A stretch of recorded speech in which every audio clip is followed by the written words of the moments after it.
Clac, clac, clac. Bon, Wait, attendez, let me wipe it off a bit. Clack, clack, clack. Oh, shit. Clack, clack, clack. It doesn't work anymore. Oh, now it does. So, here is the Cape Horn. This is part of the way. It's the 6th time I've crossed the Cape Horn, the 3rd in 4 years. It isn't over yet, Mais but it's a good stage done. voilà. Encore des. There'll be more stories, many more stories. Little surf here. Come on, my old boy. Come on. Hop, voilà. There you go. Voilà, c'est That's it. Et voilà. Bah. je suis content I'm happy to be here. Glad you've helped me. I hope you're also happy to be here with me because, as you can see, we're able to accomplish a lot together. Ensemble, on arrive à faire des trucs quand même. Thanks to you all. Clack, clack, clack. On December 30th, 2016, Jean Le Cam and Yann Eliès, who have been inseparable during the last 2 weeks, crossed the Cape Horn with only 1 hour and 8 minutes difference and resumed their side-by-side duel. The very same day, 7,000 kilometers away at the other end of the Pacific, southwest of New Zealand, Fabrice Amédéo is over the moon. Dans quelques instants, In a few moments, we're going to cross a symbolic cape, the anti-meridian, which means we'll go from east to west. attention. Watch out. Et voilà. There. We're now westward. And that's great because we're now on the way home. Outside is nice too. The front has passed. Again, we have a beautiful mackerel sky. Un joli ciel de traîne. The anti-meridian is also the line that marks the change of date, and in the beginning of this 9th week of the race, the 19 skippers will celebrate the new year according to the time zones.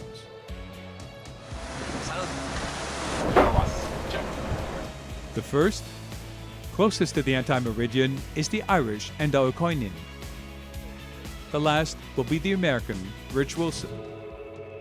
Bonjour, bienvenue. Hello, welcome on board Bureau Vallée.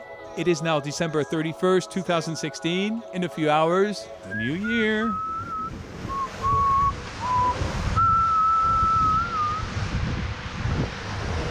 Here, New Year's celebration on board Comme un seul homme.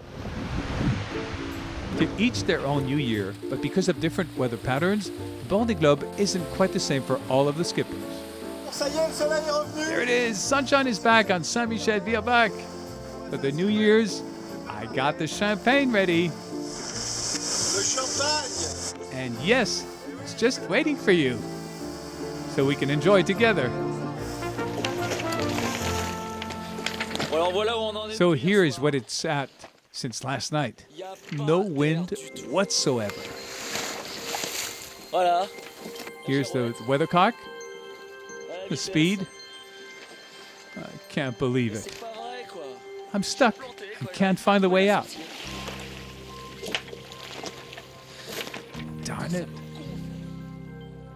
Blasted New Year. As if spending Christmas in a storm wasn't enough. Now it's New Year's in dead wind. I can't believe it. I was caught a bit unawares. There was a very bad squall that came through. It had been a very easy 20 knots of breeze, and a very vicious 35 knot squall came through, and the self-steering malfunctioned just at the wrong moment, and I did an involuntary jibe and then a jibe back, and the boat was sort of out of control, and I was caught without the runner properly up, and the mast snapped. The whole rig just went over the side, and the seas were pretty wild. There's a big sea running, so I just cut the entire rig free. So now I'm mastless.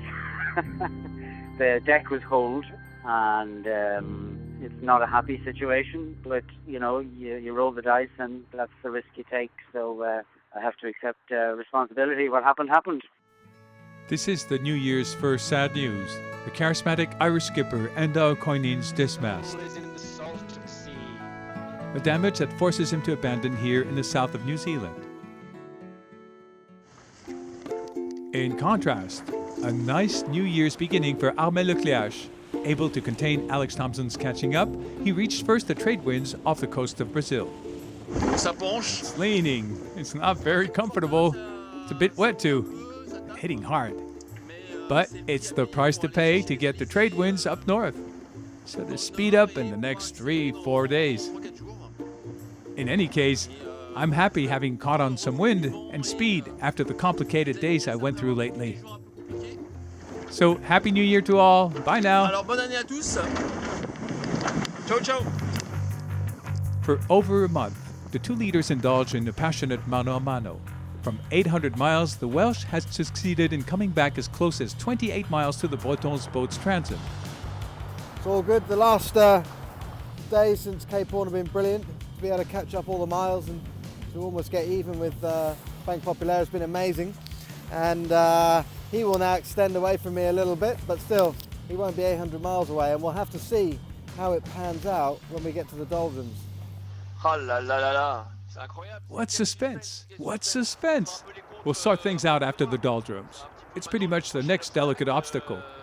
The objective for me is to widen the gap in the next hours, the next days, get ahead as much as possible so to secure an advance. Approach the doldrums more serenely, in my mind anyway. That's what's going to set the tone to the rest of the race. According to the gaps, the strategies will be radically different. In third position, Jérémy Bayou, deprived of communication means to access good weather files, sails the old-fashioned way and narrows the gap with the head of the race a little more every day. A genuine performance. Compared to the leaders, I hadn't been at less than 1,000 miles since end of October. So that's a nice progression. And mostly, I'm glad to have looked ahead. Not to have said to myself, it's over, they're 1,000 miles ahead, and it won't change anything. You've got to look ahead. It's a little harder for Jean-Pierre Dick, who every day is more and more threatened by the Eliès-Le Cam tandem. Yann Eliès is now as close as 38 miles from Jean-Pierre Dick. So now we're going to go along in cooler conditions, so to speak, because we're still going to be sailing to windward in closed speeds for the next days. With a very rough sea. So we're not home free yet, but at least we can close the South Sea box, even if there are still a few albatross behind me. On next video, I hope to be in my underwear or wearing a bathing suit covered with sun cream. In 7th position, Louis Burton is preparing to cross the Cape Horn, a grand premiere. I got an email from the Chilean authorities asking me to be careful because this is the most dangerous crossing on the planet. So that makes it even more exciting, and at the same time it's scary to cross this area. Maybe I blew it out of proportion in my mind, but yes, I have to admit I'm a little scared. After 2 months into the race, men, as well as boats, are getting tired. Damages of all sorts become more frequent. The Spaniard, Didac Costa, must repair his mainsail torn over more than a foot. The New Zealander, Conrad Coleman, had to heave to climb up his mast to fix a forestay. Alan Rua had to change his starboard rudder that had been cut off by an unidentified floating object and had to plug a water ingress that was flooding the boat. These competitors could resume racing but are physically exhausted. Sébastien Destremaux was for 7 days at anchor in Tasmania for a complete checkup of his boat's rig. Oh, it's quite shaky still. Jean Le Cam is very angry against himself. Here's what you can call a bad job, a bundle of battens. I screwed up and I'm not proud, I can tell you. I'm at the helm, it's nighttime, and I hit it hard, and the sail, I hadn't folded in the boom vang enough. And flick, flack, it went butterfly wings like, went crazy, spinning. And I heard a crack, clack. It made such a noise. You have it etched in your memory.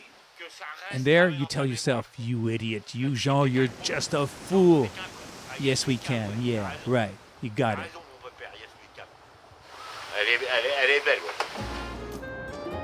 The slightest damage at this point can have tremendous consequences in the last weeks of the race. Alex Thompson got himself the fright of his life when his furler broke loose. Here we've got the furler, so the sail was attached here. We can see that it's actually opened up, so when it came loose, this is the bit was flying around everywhere. It was flying around, hitting the deck, hitting the hull, hitting the deck spreader hitting the foil, and so my first job was to try and stop it from destroying the boat. So I put the boat downwind as best I could, but still it was flailing around everywhere, and I had to kind of lasso it. It cost me a fair few miles, but that's the kind of thing that could have cost me the race.